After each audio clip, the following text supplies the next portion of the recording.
Hello everyone and welcome to the Institute for Government for this event on whether the use of WhatsApp in Whitehall and Westminster is a good thing. My name is Tim Durrant, I'm Associate Director here, and with some of my colleagues I wrote a paper earlier this year looking at the use of WhatsApp across government.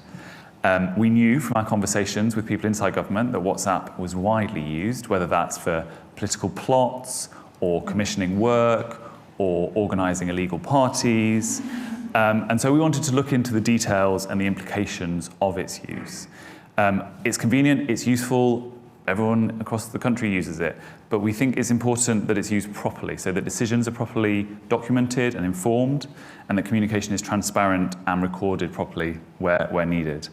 As I say, we've already seen this week how much interest and value there is in government WhatsApp messages. So it seemed like it's a perfect time to discuss this issue, and I'm really happy to be joined by a brilliant and very experienced panel to talk about this. We have Lord Bethell of Romford, who was the former Parliamentary Under-Secretary of State at the Department for Health and Social Care, Hugo Rifkind, columnist and leader writer for The Times, and my colleague, Dr. Catherine Haddon, Senior Fellow here at the Institute for Government. I'm going to ask questions of the panel, we'll have a bit of a discussion, but there'll be plenty of time for questions from the room and from those of you online. So if you are watching online, please feel free to send in your questions from now. I've got an iPad here and I'll be able to read those out. And quick housekeeping point as well is we will be live tweeting. My colleague Peter at the front here is live tweeting, so follow IFG events using the hashtag IFG WhatsApp.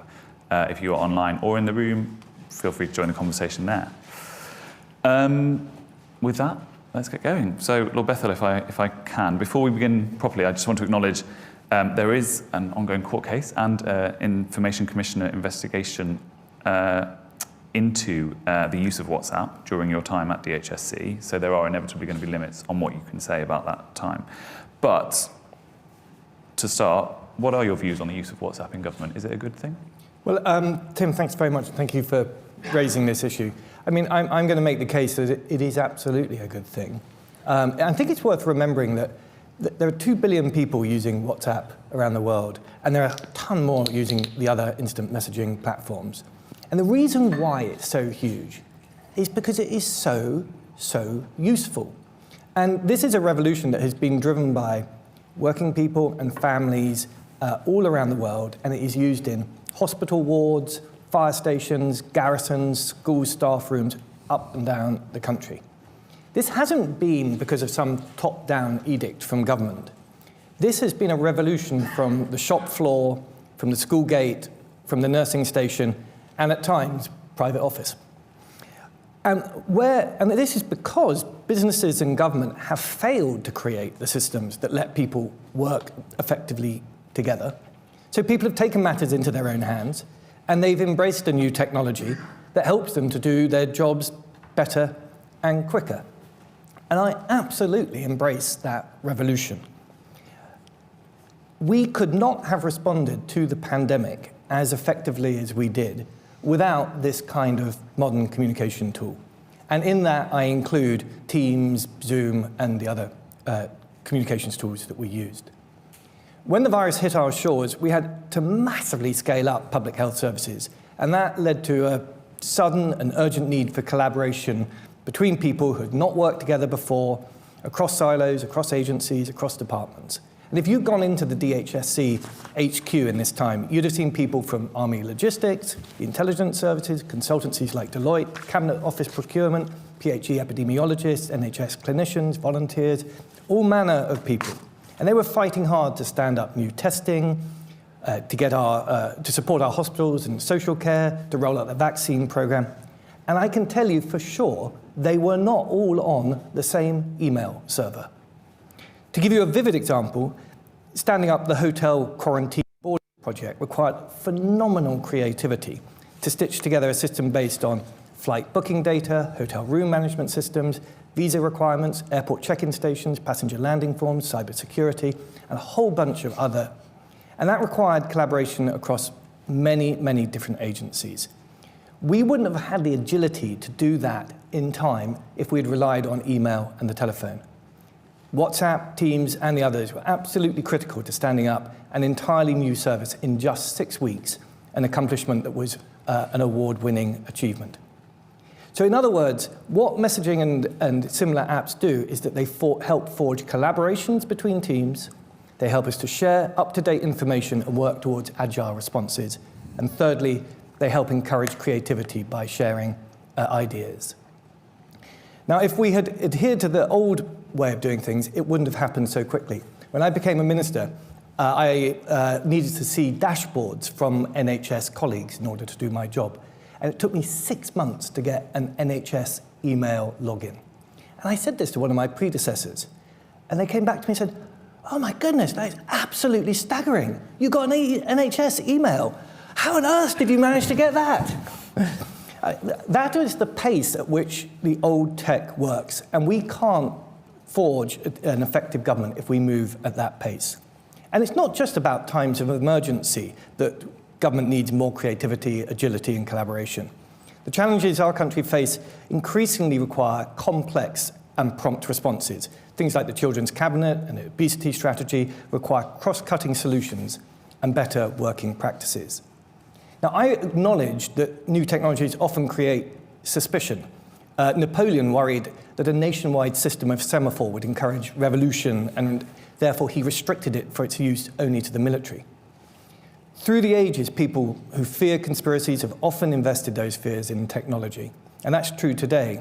There were many who were worried there would be conspiracies in government during the pandemic. And when they couldn't find the evidence for their theories, despite exhaustive searches, they assumed that somehow it had gone missing. Now, that's a very, very dangerous mentality. Just because the conspiracy theorists do not find what they expected, it doesn't mean their conspiracies were right. Quite the opposite. And we should not prioritize policy making around their false assumptions. I also recognize that many Westminster types feel WhatsApp is most useful for cycling gossip and tips. And there is that element, I don't deny it. But that's not what most people use WhatsApp for. I've got 4 children, 4 school gate WhatsApps, and a wild swimming club that I couldn't manage without my very, very square, ungossipy WhatsApp groups. So to turn to your report, can I just reiterate that we absolutely should not let the conspiracy theorists and the gossips impose their fears on progress. But we should definitely embrace transparency, accountability, and archiving best practice. And I absolutely applaud the findings of your report in that matter. I totally agree that some of our regulations need to be cleared up. And I expect that to be one of the findings of the forthcoming ICO investigation. And I totally agree that there are clear issues in parts of government about how clear and consistent the framework, policies and procedures are in practice, and that this leaves it difficult for ministers, officials and others to follow. I remember the same points were made when there was a row about email replacing paperwork, and some people predicted all sorts of calamities and collapse of trust. But after all the benefits of email, would we really go back to paper and vellum? So I also agree that the formal decision-making and detailed submissions that communicate options to ministers are rightly the matter for a formal, clear-cut red box system. But I would be really wary of any impression that the very purpose of communication is to record events for future analysis. Most communication is done to achieve complex objectives, and that should be our priority. I'm very skeptical that every tiny little exchange is worth keeping, whereas much of it is ephemeral and part of the non-verbal communication that would have been lost in the ether previously and completely overlooked. And I would remind everyone that the Freedom of Information Act was first drafted at the end of the last century, before email was widespread and before instant messaging and video conferencing had been invented. So that itself needs a serious update. Now, where some people fear an erosion of document keeping standards, I see a massive mission creep to take advantage of the explosion of digital communications to try to capture every sort of ephemeral dialogue that would have previously happened by the water cooler or on a post-it note.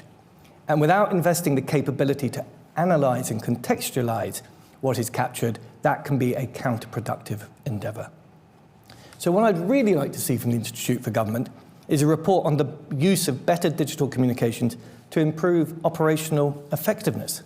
It should consider the huge jeopardy if we don't embrace the advantages of modern technology. In other words, a mindset that assumes that everyone is hiding something will fail to address the massive potential for improving government performance. It will, in doing so, contribute to a culture of fear around modern digital communication that will cause a setback for good government. To wrap up, here's one specific measure that I will depart from the recommendations of your report. The report calls for mandatory use of government devices. That would be a convenient idea in some senses, but only if government devices kept up with modern standards. The reason why people bring their own device, whether that's in business or in government, is that typically they're better and more convenient. That is not just my personal view. That is the view of millions of government employees and business people who use their own phones rather than the ones provided because they find it easier. That is the democratization of communication. Yes, we must have an eye for security and confidentiality. We must have the trust of the public. But we should also listen to those people who find solutions for themselves rather than snuff out innovation with clumsy regulations driven by the fear of change. Brilliant. Well, thank you. That's a brilliant start to the discussion and lots of stuff that we will pick up in subsequent points. But just to follow up, I guess, as you say, this isn't new. Email, people had similar concerns about email. Also, WhatsApp isn't new. WhatsApp's been around for a good decade now or more. Do you think government should be providing more guidance to how it's used, or do you think there should be should people just have a better sense of common sense about how this is used? Why don't people, or why is there a sense that people don't think this message is important, these communications are important inside government? I have a lot of faith and trust in people's common sense, and I saw huge endeavours undertaken in order to do things thoughtfully, sensibly, and within the rules. I mean, even during the height of the pandemic, officials went to great lengths to preserve documentation, to document meetings and decisions. And actually, when you look, as I have done in great detail, at what has come out of the processes, even when we were moving at great pace, there is a huge amount of material that people have very, very thoughtfully curated. So the assumption that it is all spiraled out of control is not one that I completely agree with. But yes, I absolutely think that there should be a regulation brought up to date. A lot of the very important guidance dates back from 2013, and some of the guidance is clearly contradictory, which your report points out, and I know from my own experience. So yes, regulation does need to be brought up to date, but it shouldn't smother or assume that everyone is trying to hide something. Brilliant. Thank you. Hugo, James mentioned about gossip and tittle-tattle, so we're here to talk about... Here I am. We're here to talk about WhatsApp in government, but I think it's fair to say it's definitely been a good thing for political journalism. Yeah, well, yes and no. I mean, largely, yes, it's great fun when, WhatsApp groups are all very leaky. Political WhatsApp groups are very leaky. Screenshots leak, they get onto Twitter, everyone can sort of have a laugh about them. My favourite last year was the Conservative Clean Global Brexit WhatsApp group, when this clip went round of it. It just had the words, Steve Baker removed Nadine Dorries, followed by Steve Baker giving a thumbs up underneath. And I write a column in the Times where I sort of, mock the idea of political WhatsApp groups quite often, and I'd say roughly 1 million people sent me that clip and said, this looks like it was written by you, which was delightful. So it's great in that it's very useful for journalists because it's leaky, because it gives people an idea of what, it gives you an idea of what people are thinking, and because when people communicate with WhatsApp, they communicate quite informally, or in a more informal way. So if it leaks, it's a bit more informative. I mean, I wrote, a few years ago, I wrote a column, sounds insane, but I wrote a column that likening Brexit to a submarine made out of cheese as an impossible task. And I was told not long afterwards that there was a WhatsApp group had sprung up in Downing Street called Cheese Submarine Group. Now, like, no one was ever going to have a sort of cheese submarine committee room in the House of Commons. So you do get this peak of informality in there. The flip side, though, is WhatsApp, it replaces two things in two directions. It replaces informal conversations that in the past would not be documented and minuted, but it also replaces more official communications. It replaces like memos and notes and note-taking in meetings, because the meetings don't even happen, they just happen as WhatsApp chats. And while WhatsApp is supposed to be governed by freedom of information, and it is governed by freedom of information, it's quite it's quite hard to do. I mean, messages get lost very easily. Think of Rebecca Vardy's agent dropping her phone in the sea. I'm sure there are many parallels. We just had Sue Gray's report this week, and yes, there have been lots of WhatsApp messages in there, but anyone who thinks that's a really true and accurate catalogue of every communication about this sent within 2 shit-faced years is probably kidding themselves. So there's a lot that doesn't get recorded, not always for malign reasons. I think if you asked me to provide a record of every message I've sent to, well, I was going to say to my colleagues, but even to MPs, to government ministers over the course of the last 10 years, I'd probably struggle to do so by going through WhatsApp, because it's just not set up, archived to find it like that. I would say, I mean, it's not directly to your question, but I worry less about WhatsApp in government and more about WhatsApp among MPs. It's not quite the same thing. We know that social media radicalizes people. WhatsApp, in other contexts, has a huge fake news problem. WhatsApp has been directly linked to the spread of fake news, to radicalization, to even genocide in Burma and parts of India and so on.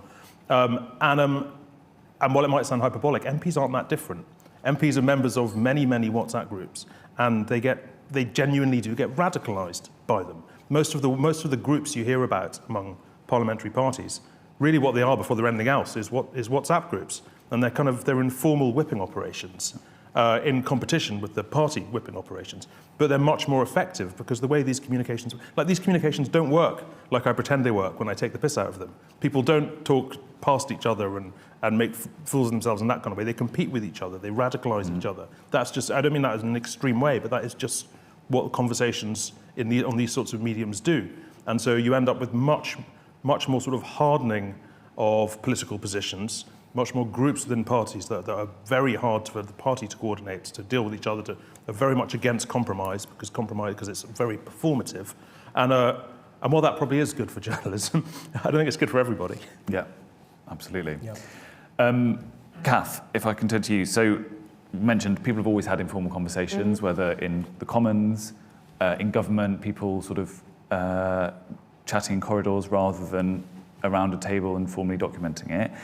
What is WhatsApp changing, both about communication and about how government is done? Yeah, thanks, Tim. Yes, they have. There's always been things missing from the archives. I spent, years of my life in the National Archives looking at papers from the 1950s through to much more recently, and there's always stuff missing from it, and not just because there are parts of the conversations that aren't covered there, but also because the weeding process of what goes on, there are lots of things that don't end up in it. And yes, the proverbial sort of conversations in corridors, actually the one that we mention in the report is the idea that is a favourite thing for ministers to do, to turn up early to cabinet or a cabinet committee or whatever, because it's a good chance to sort of nobble the Prime Minister or the Chancellor. Obviously, after Rishi Sunak's recent experience, fewer of them may wish to turn up early to a cabinet meeting, but still, that's part and parcel of being in government. And I also do take the point about the fact that actually a lot of the way in which the civil service has historically worked, some of it feels very 19th century. And we have been thinking at the moment about the impact of the way the civil service develops submissions to ministers. Is that the right way for the civil service to communicate with ministers? Do they get the best out of it? Is it the right way to sort of, throw around ideas, think about the issue, communicate risks, all that kind of stuff? Are there more modern ways in which they can communicate? But the problem is you do come back to this issue of you've got to somehow record what's happened, because people need to know within government, forget about FOI, the historians or anything like that. Even just to get good decisions, people in government need to know what's been decided, who decided it, who's going to take some action from it, and sometimes what was the basis on which we took a decision, because it might be that you're suddenly up in front of Parliament or speaking to your backbenchers or somebody trying to excuse it. If you've got different accounts of why something happened, that is the way in which lots of mess can occur. The other thing that I'd say in terms of sort of the informality and so forth, you've got to remember that is there in other ways. anyone who's looked at the Margaret Thatcher years in government knows that the best thing about her papers is her scribbling in the sidelines, you know, the sort of no or whatever. So the kind of stuff that comes out from WhatsApp, the ephemeral, if you will, that actually is part of what historians need to know about, is valuable to history. But the other thing I would say, so, and it is great. Look, we talk to, you know, lots of people, ministers, journalists, officials alike about WhatsApp, and the immediacy of it is hugely valuable. We talk to ministers who say that, you know, stuff got really stuffed up in Whitehall. You couldn't get a decision, so you just WhatsApped another minister or a special advisor or something, and immediately the thing was unlocked. You WhatsApp someone in number 10, immediately the thing unlocked. You know, even just saying I'm running late for a meeting, it seems like a small thing, but actually it's hugely important because Whitehall lives on meetings and ministers are always running late for them because their diaries are always completely overbooked. So there's so many ways in which it's valuable, but beyond even the stuff that we've talked about, things that are in the report, the need for guidance, the need for decent record keeping, the need for government to have good decision making just for its own, there are also ways in which WhatsApp distorts. Anyone who has, you know, any groups on it knows that you end up with absolutely tons of groups. It's difficult to remember who's on which one. And so therefore, you've got to kind of keep a track of that to make sure that the right people are on the right ones if you're making decisions. We talked to people who said that it meant that you had overlapping groups, you had confusion about who was involved in which decision, people left out of it. Even the Dominic Cummings ones, there were some of these groups where the cabinet secretary wasn't even in them on sort of key aspects of COVID decision making. That's a big problem. But it's also the nature of it. I mean, WhatsApp is a massive stream of consciousness, and from looking at Dominic Cummings' one, a lot of that comes from him, and then you get these tiny ones from the Prime Minister. That isn't necessarily always good decision making. It might be if you're the person writing out all of this stuff and then eventually you get a yes because you've bombarded them to the point at which they agree. But there's also a point at which the conversation quickly moves on. You know, anyone who's been in or come back to their phone and found that they've got sort of 50 new WhatsApp messages, you might go back through the whole thing or whatever, but the conversation's moved on. You might reply to one of the ones earlier, but it's not the same as a sort of rigorous, let's go through the options and think about it. So again, going to your point about modern technology, absolutely, but there are other things about collaborative decision-making, making sure that you're getting indecent challenge, you know, red teaming, as again, Dominic Cummings, to name him again, likes. There are lots of other things. I mean, you know, Google Docs, shared docs, different ways of collaborating and bringing together. So in terms of WhatsApp specifically, there are flaws to it in terms of decision making as well as in terms of record keeping. But the general point at which, yes, absolutely need to take the best of it, need to improve the way in which decisions are taken, and also need to find more and more ways to improve the speed of government decision making, as well as its efficiency and as well as its rigour. So it's kind of about getting the balance. And I think the gist of our report is not don't do it, not at all. It's learn how you're doing it, think about how you're doing it, and think about what that means for the quality of decisions that you're taking or the risks that you are putting yourself in the way of. Brilliant. Yeah, completely agree with that, obviously. Obviously. James, I wanted to ask, pick up a point that Hugo referred to about this performative nature of it. So, you know, in political groups, people post things seemingly in the expectation that they'll be leaked. But even within a closed group that people don't think it will leak, is there not a performative aspect there as well? So one of the people we spoke to for our report said she was in a group with, you know, senior officials, and you wanted to be the first person to reply, and you wanted to say, oh yeah, I'll do that, I'll do this, you know, and there's this kind of one-upmanship, which actually perhaps isn't healthy because A, it means that person is overworked and is always looking at their phone and, you know, last thing at night and first thing in the morning, but also means that they're not doing what is the most important. They're doing the last thing that they were asked to do. Do you think, do you recognise that? Well, I think Hugo's point about MPs getting revved up and, you know, going down dark tunnels of extremism, I think is a really fair point. And but that is a point about the culture of Westminster and being in a tight-knit group of MPs and being under a lot of pressure. Oh, but I think it directly links into the technology. I mean, I think I agree with that. But what I was just going to move on to is that you do choose how to use the technology, and that was not my experience during the pandemic of how we chose to use the technology. Actually, at the very first meeting we had on the pandemic, someone said at the end of it, and of course there'll be an inquest into everything that we do. And it was a massive penny drop moment. It was like, of course there will be. And someone said it will be like Iraq. And I was like, okay. And everyone behaved and performed as though they knew that they were going to be accountable at some point to a socking great big public hearing on this. And therefore, if there was a performative element, it was a benign one that everyone acted responsibly because they knew that they were going to be under scrutiny at a later stage. And if you look at the documentation, as I have done a lot, you can see that in a lot of the writing. Can I ask, Certainly, can I ask an unfair question? Go on. No. Were there WhatsApp groups about the WhatsApp groups? No. My second Were there point text messages about the WhatsApp groups and signal messages about the WhatsApp No, but groups? I was going to make a different point, but kind of acknowledges I think what you're getting at, which is what there was definitely was highly curated WhatsApp groups where grown-ups and senior and private office and senior people were in on those groups, partly because that was the that was the important function of officials, was to be in the groups. But I'm sorry to labour the point, but there must have been less curated ones happening in the background. Why would there not have been? Because when I was in the Department for Health, we were very operationally focused. Right. You know, there was a lot to do, and we were really focused on the mission and getting it done, and there wasn't much scope for...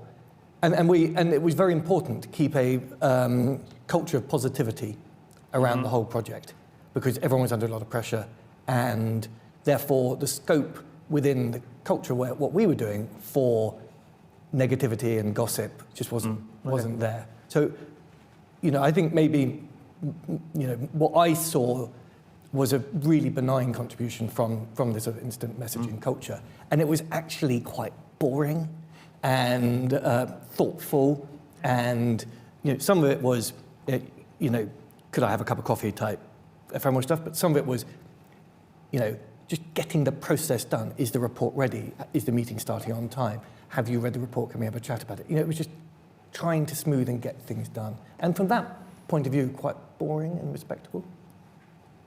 Boring and respectable. It's been said before in this building, I'm sure. I want to pick up, though, on this kind of point about curated versus non-curated and your point about kind of having adults in the room. So one of the things we talked about in the paper is about the involvement of kind of officials in WhatsApp groups and potentially administrators. So BEIS, for example, the Department for Business, has guidance about the use of WhatsApp, and they say there should be a person who is tasked with administering groups, and if a conversation can be done better elsewhere, that person should move it on to a different, whether that's email or a meeting or whatever. Some of the political people we spoke to thought that there would be kind of reluctance on the part of ministers and or SPADs to have officials in all of the groups, that obviously not, you know, not the Conservative Party groups, but even when they're discussing departmental business. But that's exactly, so in a ministerial diary, you have departmental meetings and political meetings. And we have meetings with SPADs where there are no officials in the room, and they're given a different colour, and it's very clear this is a political meeting. There aren't that many of them, actually, but same with every other function, with email and what have you, and same with the WhatsApp group. So I typically wouldn't put together a WhatsApp group. My private office would do it, and private office would be in on it. And one of the reasons why I was confident that it would be archived is that the private office were always in on there, so I didn't really particularly have to worry about it. But also had political WhatsApp groups, and you know, they were of a different tone, and they were more political, because that's what they are, but they serve a different purpose. And to your point on decision-making, I think that's quite a good one. Listen, in government, decision-making happens in several different ways. There's very little, the number of times where, as a minister or even a prime minister, you actually overtly make a decision, right? I am presented with 3 choices and I'm going for C. It's quite rare. You know, that's not how things happen.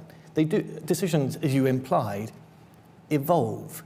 And what you are often trying to do is to nudge and clear people who might be perceived to have a micro problem with something, and just to sort of edge things along. That's certainly the role of junior ministers a lot. That's sort of what junior ministers spend a lot of their time doing. And that's the way that government decision-making is concerned. But a lot of that is quite administrative. It's kind of like, I heard you had a problem with this. Oh, no, I don't. Fine, we're going to continue. Yeah, and I appreciate that actually a lot of what you're talking about is the sort of rolling conversation. I mean, in terms of decisions, the biggest one seems to come in the red box, and actually... Right, so that's what I was going to say. Yeah. So and that, sorry to think, but that was administered and continues to be administered incredibly thoroughly on 19th century principles. I actually had an email-based version, which is quite common. Others they love their red boxes and walking around and ticking and being like Margaret Thatcher and writing things in the edge. I wrote my things. But that is where the really formal decision-making process, where your ministerial, view is officially and formally asked. And that has got very clear boundaries to it.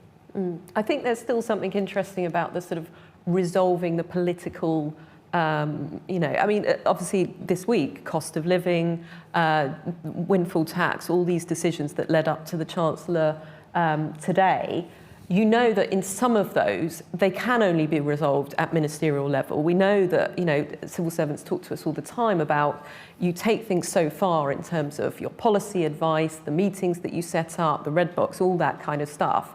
But eventually there's this almost black box moment where the decision happened. And we know that it sometimes can be in the tea rooms in Parliament or at a dinner party on a Saturday night at a minister's residence, where those political thorny problems are resolved from government. And I actually think that, yes, sometimes that is going to be WhatsApp.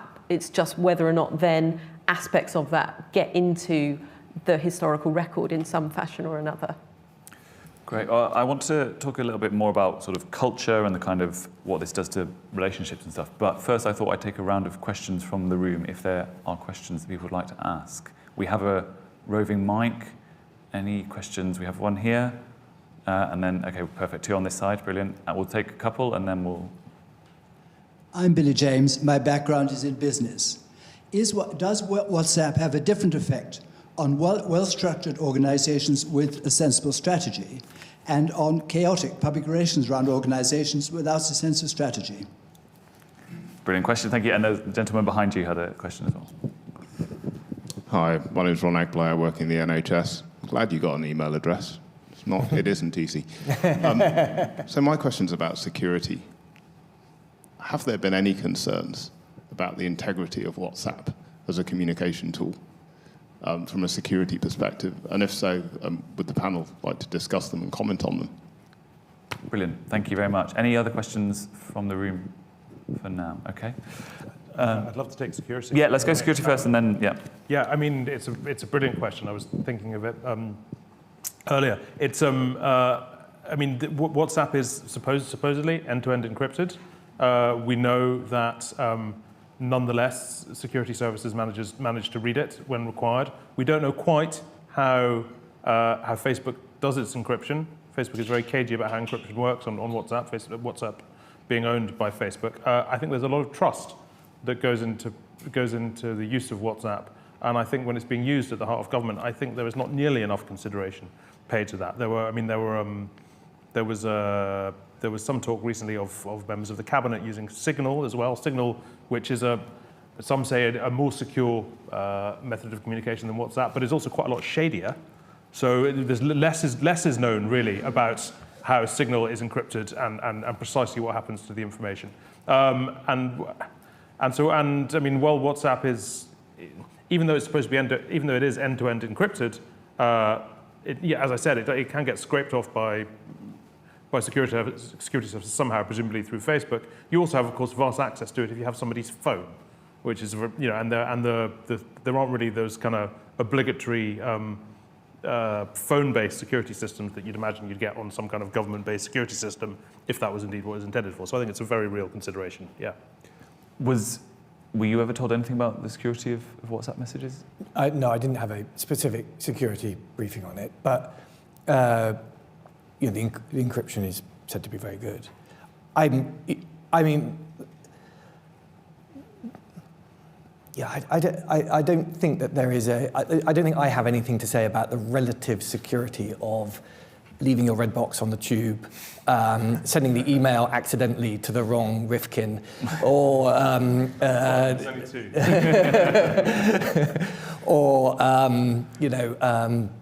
blurting stuff out when you're drunk. There's loads of things that are security issues.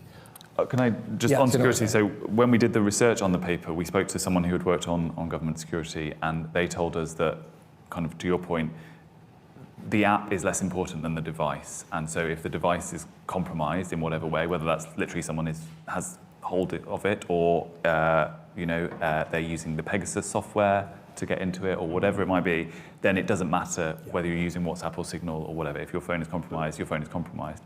And that obviously raises questions about the use of personal phones as opposed to government phones, because government phones potentially are clunkier and older, but they will have greater security stuff built into them. I'm not an expert on this, but the nature of the app, though, if I have a cabinet minister's phone number, and I have a few, I can generally see when they last checked their phone. That tells me when they're leaving meetings. That tells me when. I mean, it's it's incredibly porous in all kinds of ways. Yeah.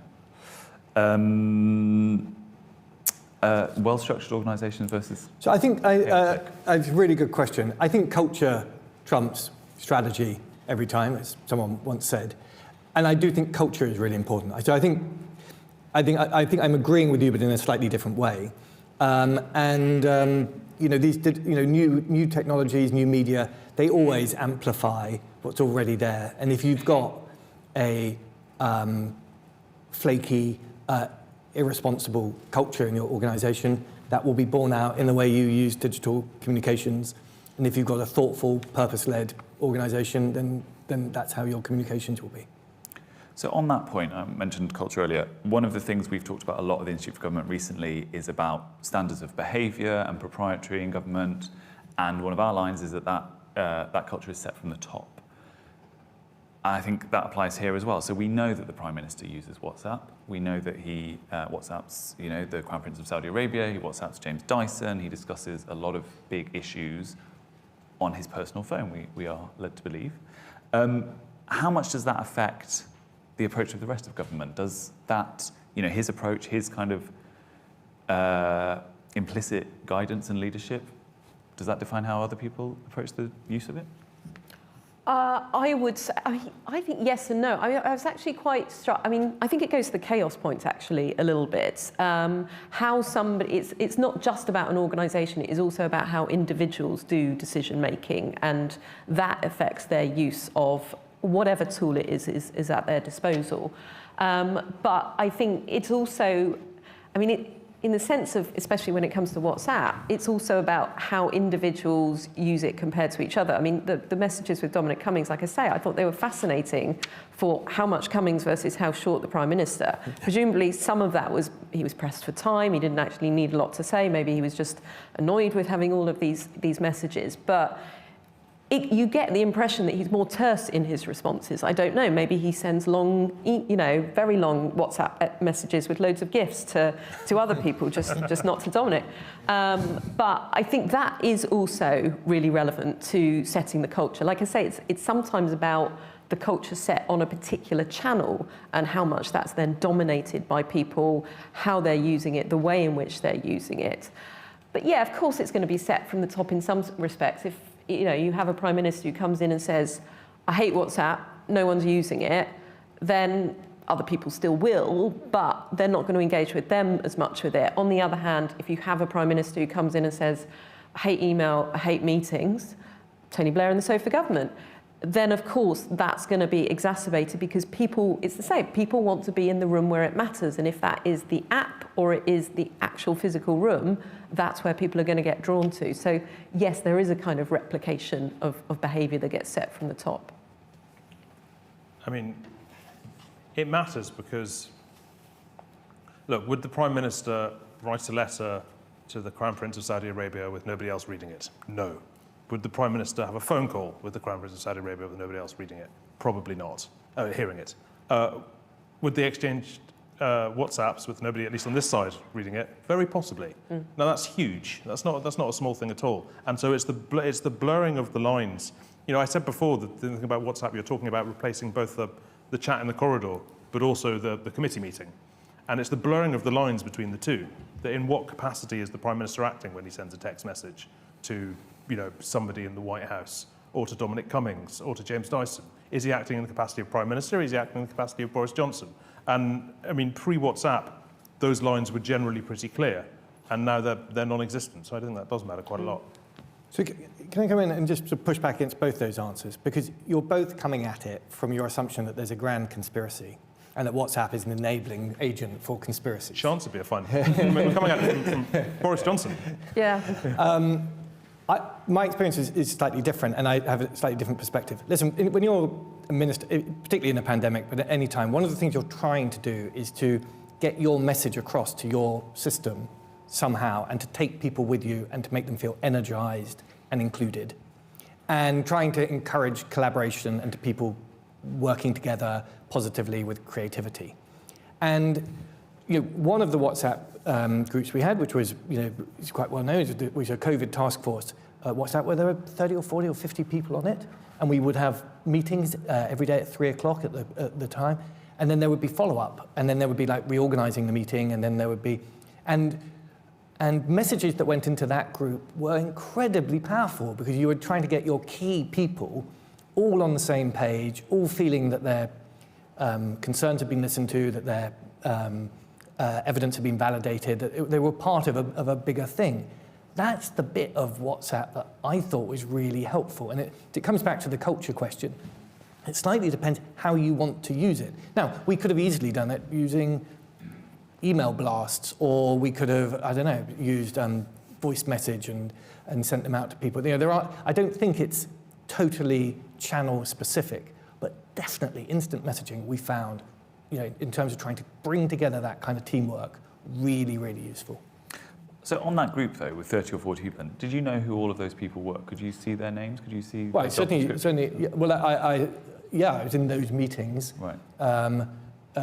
Early in the pandemic, we'd have had some people in the room and some people on Zoom, as it typically happens, and they were all absolutely the key people. Did it leak? No, I don't think it did. Do you think it leaked to places other than the press? Because there would have been. Well, and how could you know it let's didn't? say so I don't think it leaked because what we were doing was so important and so delicate, and the people involved had an awareness of how important it was. But part of the reason for having those people in a group like that was so that they would be messengers into their own organisations. Right. So, they were all ambassadors for, the head of PHE or it was a mixed group. So everything is said in full mindfulness that it's going to spread further. Yeah, that's right. It's a leadership tool, which, when you're, without that kind of mechanism, ministers are sort of locked up like sort of Chinese empresses, behind the curtain, unable to sort of reach the machine. That's not very good in a pandemic when you need to be really clear and emphatic and make and give at least, if not decisions, at least clear guidance of where we're trying to get to. Great. I'm going to take a couple of questions from people online. So, Lord Bethell, one from Mikey Smith from The Mirror. Asking, the phone you used to conduct conversations with stakeholders during the pandemic was described variously as lost, broken, and given to your niece, with the loss of many of the WhatsApp messages. Could you clear up what happened to the device, and do you now keep better backups? Yeah, I'm not going to waste my time with that question. What a pointless question. I've got a witness statement. It's all spelled out really clearly in that, Mikey, so give it a read, and if you still don't understand it, I'll walk you through it. And a question for the panel as a whole: is the transparency of government compromised? We've said, if we're focusing on decision making, we're focusing on government in the moment. But what about down the line? What about FOI? What about transparency? What about record keeping? Is the transparency of government compromised when using communication tools that are not within a secure, approved, archived platform? This is from an anonymous person. How ironic. Look, if you look back at the historical records, the key difference has not necessarily been the platform. it's actually been the loss of guidance and controls. And some of that is that it was all time consuming. You used to have, you still do, but you used to have many more departmental record officers. You used to have a paper file, you used to have 3 copies of it. One was in the archives, one was in another place in the department, and one was being used day to day. And then people would call them up, and people were there to just make sure everything went back into the file.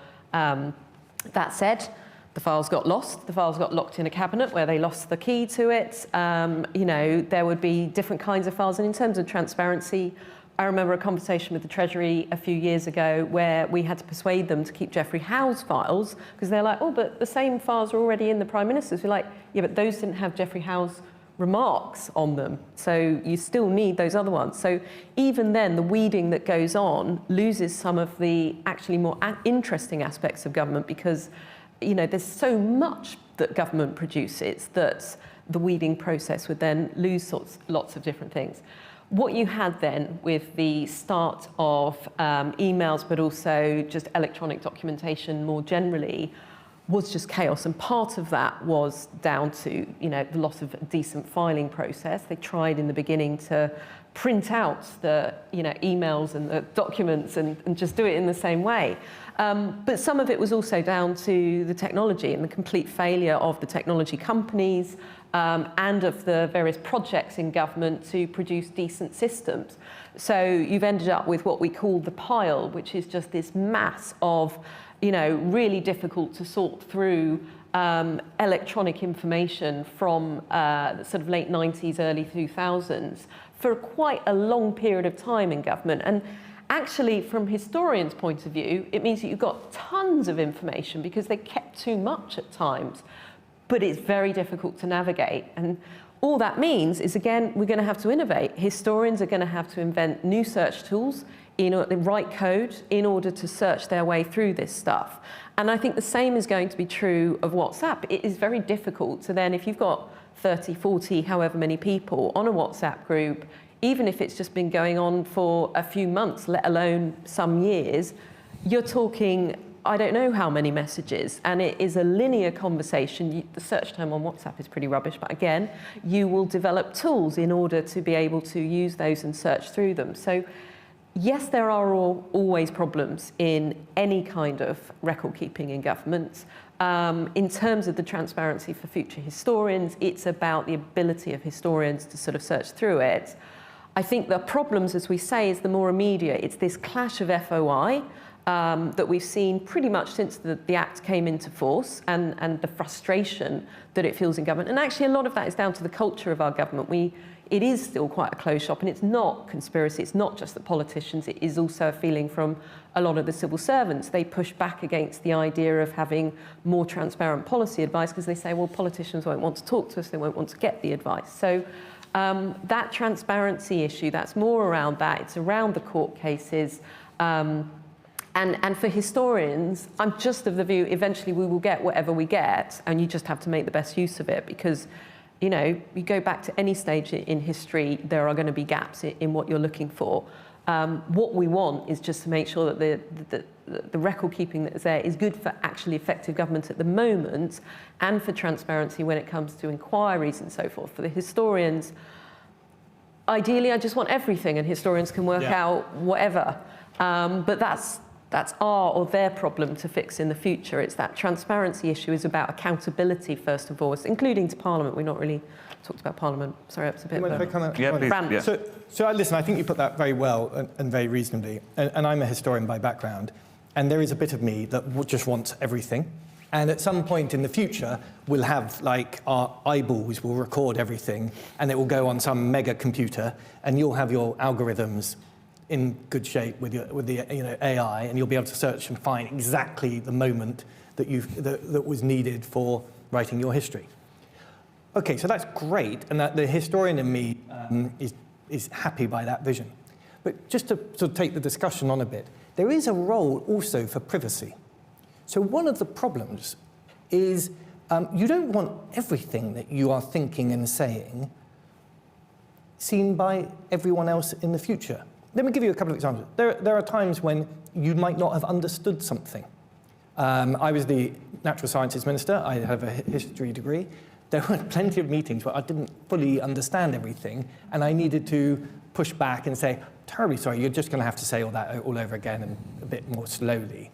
Now, that's not something, if I have to type, hi, private office, you're going to have to get them back in and get them to run through that with me slowly. It's not something I really want to see in your archive, right? It would be extremely valuable to future ministers. I'm sure it would. To understand that it's okay to ask basic questions. But it's quite claustrophobic for the minister or the official, to the point that you might not do it, which would itself be poor. Or there might be a moment when you're seriously questioning someone's piece of advice. There were plenty of moments when the clinical advice came in, and I just didn't agree with it. Now, I'm not a clinician, and it's not, but I am the minister. So you're trying to navigate this difficult balance. But it is your role as clinician, as the minister, to push and question the science and to find out, if they really have got things right. But that dialogue is really delicate, and I'm not sure if it's helpful to do that, have that dialogue in the knowledge that everyone's going to read about it in 6 to 8 months' time. I have a real problem with that. I appreciate that it's a major hassle having somebody looking over your shoulder when you're running anything, doing anything, particularly if you're making mistakes, particularly if there's stuff you don't understand. That's what government is. We don't live in some sort of benevolent dictatorship where decisions are made and things are done for us and we don't get to see how. When our leaders make mistakes with the best of intentions, we should know about it. This is what a democracy is. I agree with you. It's not a performative art either. You're not doing all of your work on a stage that is going to live forever. And if you want that to be the way you run government, that every single conversation and every single question mark and every query about someone's performance and every this is going to sound like a silly question type moment. Okay, but if you know that all of that is going to be in the public realm within a short period of time, you have to live with the consequences on decision making. If I may, very tiny, quickly. If you don't want that, you've got to have very clear lines about when you do have that and when you don't have that. And WhatsApp is the exact opposite. So I'm going to stop this conversation because I feel like a tennis umpire. I want to go for questions in the room, but I think we could clearly continue this. Yeah. But please, Penny, gentlemen, here and then. Thank you. I actually would love to continue that question as well. Just to make a few pointers about the Pegasus stuff. Obviously, WhatsApp is one of the key attack vectors for Pegasus, and the evidence that Boris Johnson was exchanging messages with someone who may or may have not already been targeted by Pegasus 12 months ago, and the news story as of last week about number 10 potentially being a target of Pegasus itself, sort of leads the question as to how long was that on the user's device or not. So, but the question, I think your point around privacy is spot on. I think users should have a form of privacy, but I think the point is to be made around, you've mentioned that the communications have been formal and quite boring, and having those security exchanged and potentially archived to make decision-making and the tracking of decision-making very formal is, something that, from a personal perspective, discussion of COVID regulations is, what we expect to be done. But the conversations and your questions you were asking, surely it's easier to control a closed communication group than it would be doing the communication on WhatsApp where there's no restrictions on screenshots, on copy and paste, anything like that. So you would have less control if the conversations happen on WhatsApp than you would if it was happening on a closed, secure comms platform. Do you have any thoughts on that? We'll take one more question and then we'll come to that. Yeah. So.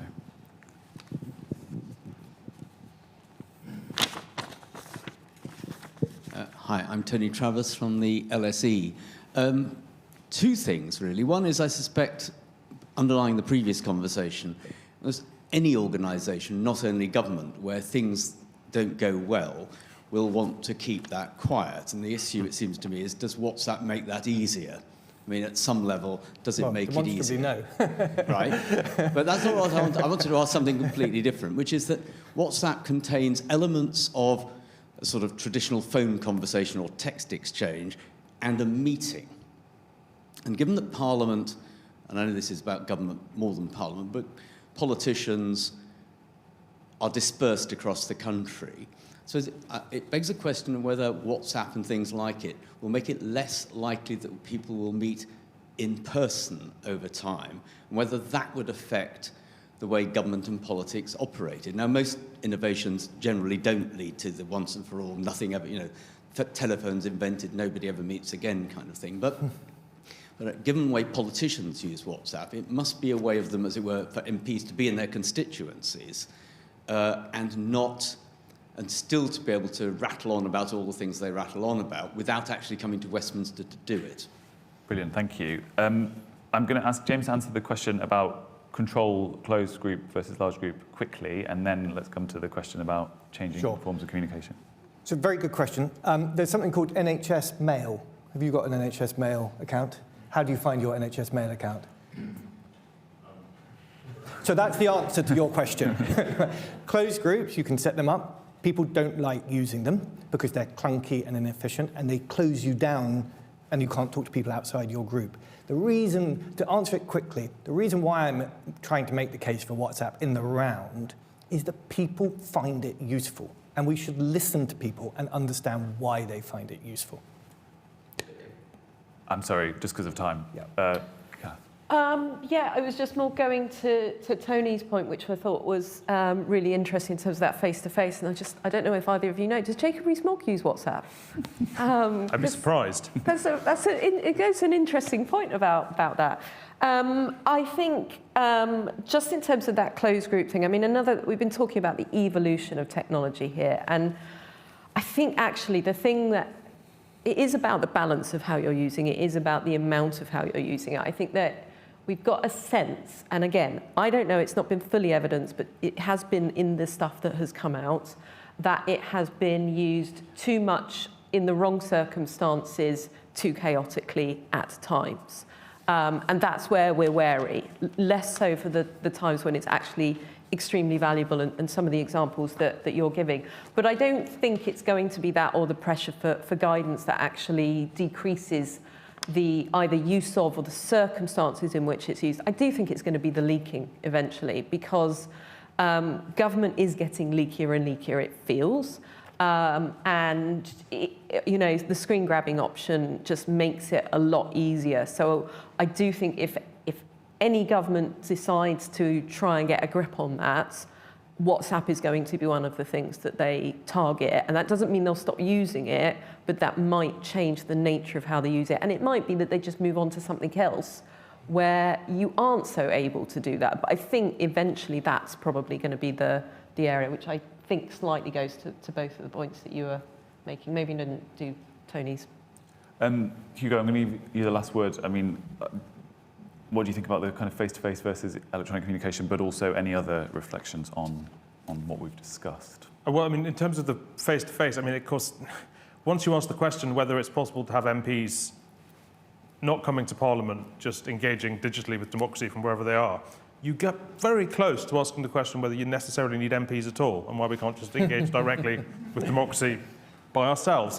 Which, I mean, and I mean, there are answers to that, but that makes you examine what MPs are for and whether they're really there to be people that you send to a place to represent you, or whether you're electing the best and brightest among you in order to be a representative. And if that's what MPs are for, that may require some change in culture. I would say, look, I mean, as I said, I'm very troubled by the lack of transparency around these sorts of communication. And I know they're not necessarily less transparent than a chat and a conversation. But I think if a chat in a corridor, but I think if you're reducing so much of the business of government to a chat in a corridor, you really are losing something, not just in terms of journalism, but as you said, also in terms of history. What happens, I mean, what happens to the history books if Elon Musk buys it tomorrow and turns it off? That's the question I'd leave you with. What happens then? Brilliant. Well, I think that is a perfect point to stop. So thank you all very much. I'm afraid, we have run out of time. We could have gone on much longer. I just will say a quick thank you to the panel, to everyone for being here, to everyone watching online, to our events team for making this happen.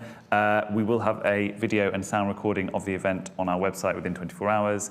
And we have plenty more IFG events coming up, including next week, lessons learned from COP26, and after the Jubilee weekend, the latest in our Data Bytes series, looking at how data is used in government.